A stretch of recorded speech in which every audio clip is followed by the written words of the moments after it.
By the power of Geishka, I am She-Man, mistress of the universe. Diyos ko dahil.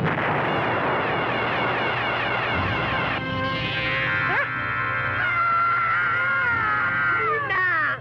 Ano? What do you think? Turn around and walk? Pasok! Mabulok ka na dyan! Wala naman ako kasalanan talaga eh. Hindi ko alam magnanakaw yun. Dalawa na yun eh. Tumigil ka na dyan, ha? Mabubulok ka na dyan! Susi mo na yan. Iwan niyo yung susi. Tata! Hoy! Ang ingay mo! Bakit ba? Tumahimik ka! Hindi mo ba ako nakikilala?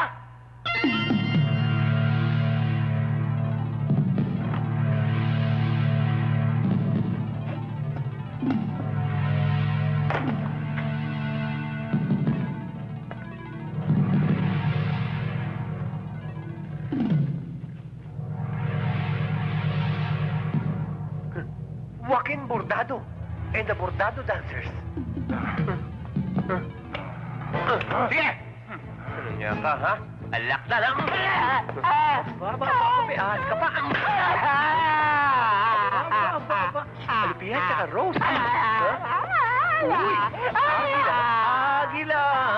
Agila! Bakit ka ba namamalo? Anong ba't namamalo? Si Joaquin Bordado ka, di ba? Oo, Joaquin Bordado ka! Oo, langya ka. Napanood ko yung trailer doon sa TV. Kala mo ba bibigyan pa kita ng pagkakataong mabuhay ang mga alaga mo? Ha? Talaga! Sino ba Joaquin yung sinasabi mo? Joaquin Bordado, ikaw! Joaquin Bordado nga ako. Pero taga-borda lang ako ng punta rito. Bordadera ako! Ako ang first lady rito! Ako rin na rito! Basta ka na lang sumapalo! Eh, walang iya ka. Bakit umiipeks-epeks yung mata mo kanina? Medyo orange ako eh.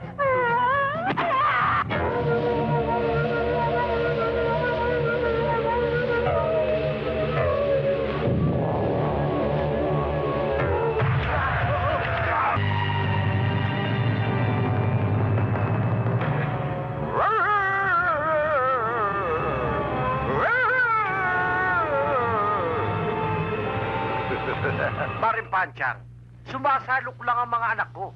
Nang bigla na lang nawala. Eh di ko malaman kung saan sila napunta ngayon.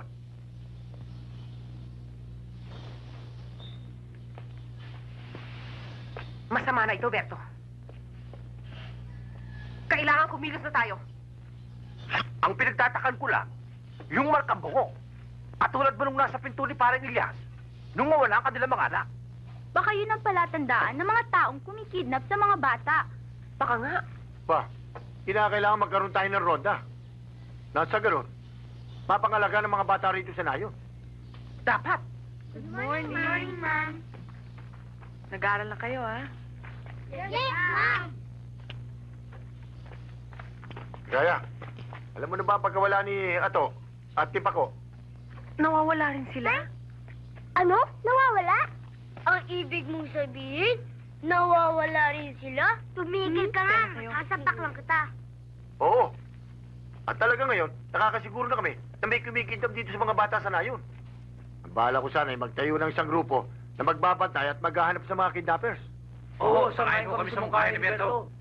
Eh kung gayon, maaari ding sumama lahat ng mga kalalakihan natin dito sa baryo. Pwede, Ligaya. Huwag lang si Pando.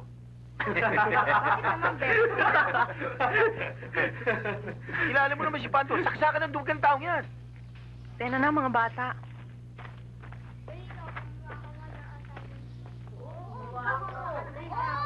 Si Pansang! Si Pansang! Aba! Ano po? Mabuti naman ang dumating kayo para may makakasama kong magbantay dito sa tindahan at sa pinsan yung si Marisa. Noni naman. O bakit? At sige na, samahan mo na yung mga pinsan mo dun sa bahay. Opo. Oo, samahan mo kami. Sige, Chang. O sige. O, buti Ay, na Pansang. kayo rito. Maganda naman palang pamangkin yung yan, ha? Eh, ano ngayon ko maganda? Wala ho. Marisa.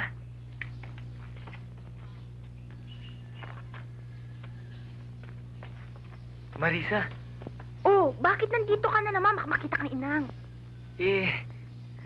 Pinsan, sino siya? Chrissy, Mary, saka si Hi. Eddie. Hello. Hi. Pinsan, ang gwapo naman niya. Hindi. Pumasok muna kayo. Mag-uusap lang kami sandali. Sige, Miss na kita eh.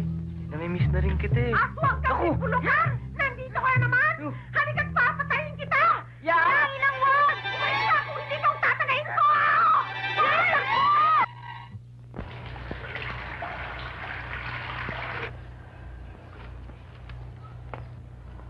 Ate, nahanap na ba mga batang nawawala? Hindi pa nga eh. Hanggang ngayon, hindi pa nila malaman kung sino kumidnap sa mga bata. Sino nga kaya, no? O, Ligaya, tanghali na. Baka mahuli ka sa klase mo. Eh, magbibihis na nga po ako, Inang. Ate, siya nga pala. Nakapagtapat na ba sa'yo si Pando? Ay, naku, Tina. Hindi pa rin. Ewan ko nga ba doon sa taong yun. Mabuti pa nga kayo ni Lito eh. Alam na ba ni Inang na sinagot mo na siya? Ate naman.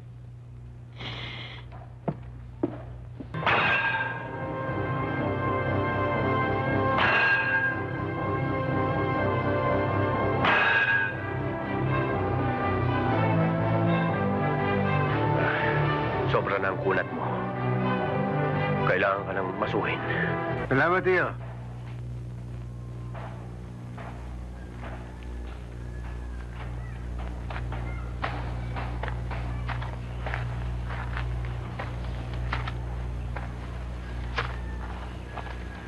Ano, Pando?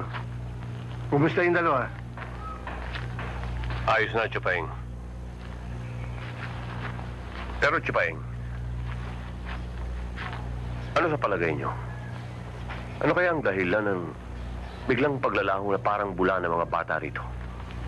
Ayon sa ating mga kanayon, ang sinasabi nilang kumukuha daw, eh yung pulubi. Alam mo, Iho, walang sapat na dahilan ng bintang na yan eh. Pero Lolo, talagang nakakatakot ang itsura ng pulubing yun. Lalo na kung makakaharap nyo. Hindi mo rin maaaring pagbasihan ang palabas na kanyuan ng isang tao. Yan din ang palagay ko, Chupaing. Chupaing, hindi ako naniniwalang ginagawa yan ng matandang pulubi. Pero sino nga kaya ang gumagawa? Skeleton, ang alagad ni Kismanay. Huwag kayo matakot. Hindi ako masama.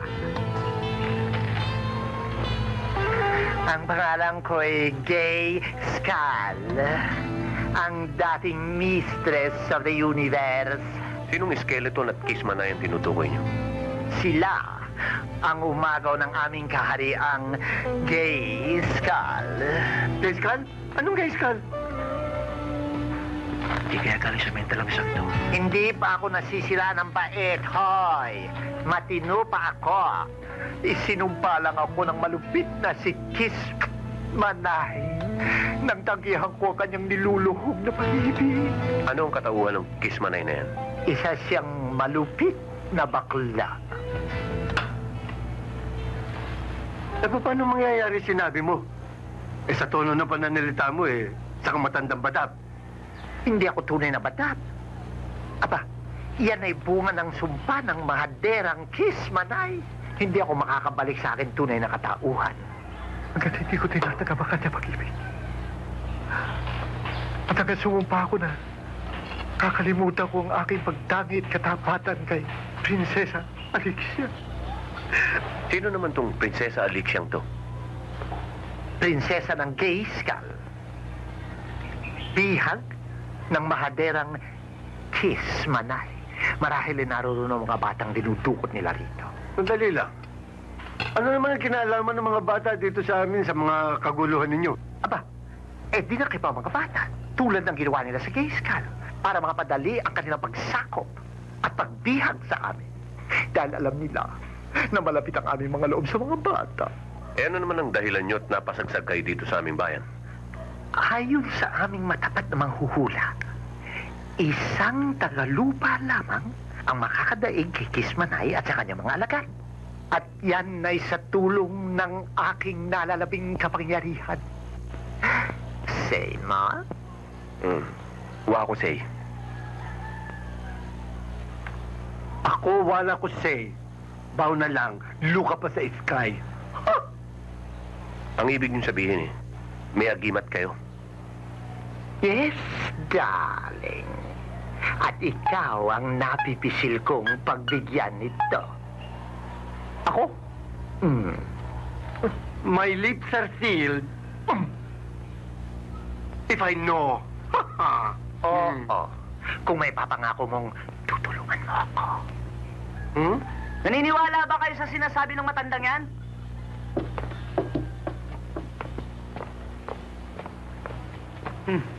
Maaaring nililigaw lang niya kayo dahil may balak siyang kidnapin si Boyong at ako.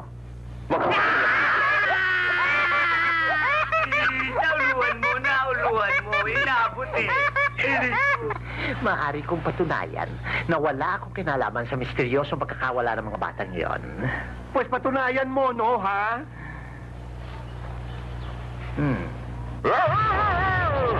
Ano ba? Sige na, kumain ka na. Pagdating pa ni Nainay, pagalitan pa tayo eh. Eh, paano naman ayoko ng ulam eh? Ayaw mo ng ulam? Sige ka, baka magutom ka mamaya.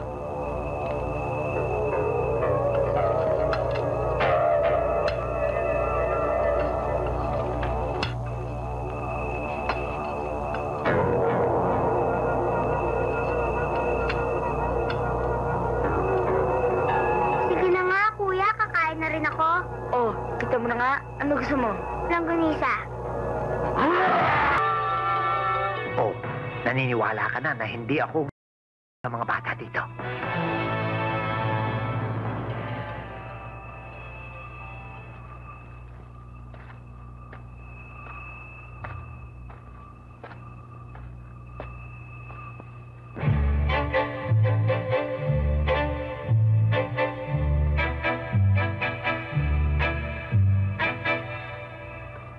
O ano? Handa ka na bang masalina ng aking powers? Nakahanda na po. Pagkatapos niyan, tatawagin mo akong Ninang. Opo, Ninang. Bueno. Repeat after me. By the power of Grayskull, I am She-Man, mistress of the universe. Diyos ko tayo. Kailangan ko bang sundin ang tono niyo? Pwede na rin kung gusto mo sa style mo.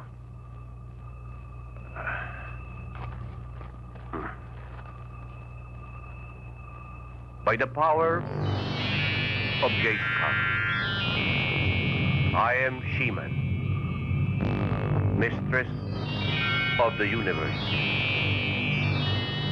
Diyos ko tayo.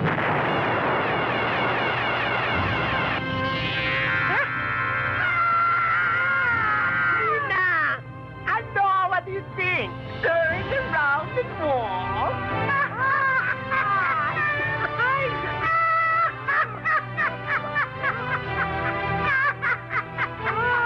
I will walk na. Yes, darling. Bakit ganun, Ninang? Dalawa ang height ko, 5'6", saka 5'4". Ay! Hindi ba? Cure tayo. Cure. Cure! Pareho na lang? Oo. Parehong boot? Oo. Parang agogo? Oh, very good. Okay. O, cure natin. O, take two. By the power of Grayskull, I am She-Man, mistress of the universe. Diyos ko, die! Tadaan! Aray! Hindi lang! Perfect!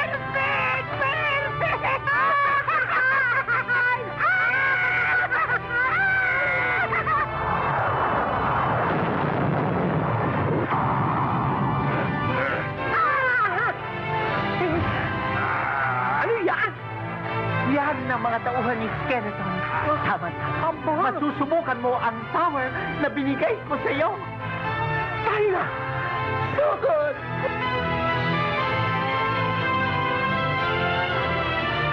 Ninang, paano ko sila lalabanan?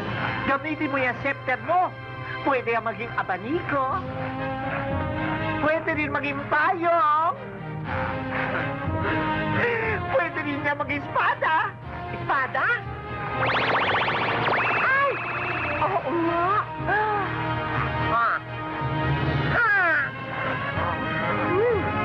Ako hiking, ha? Aba, natatakot sila sa akin.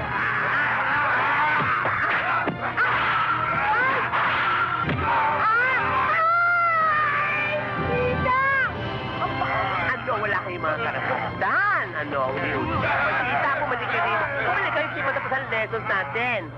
Ano pa?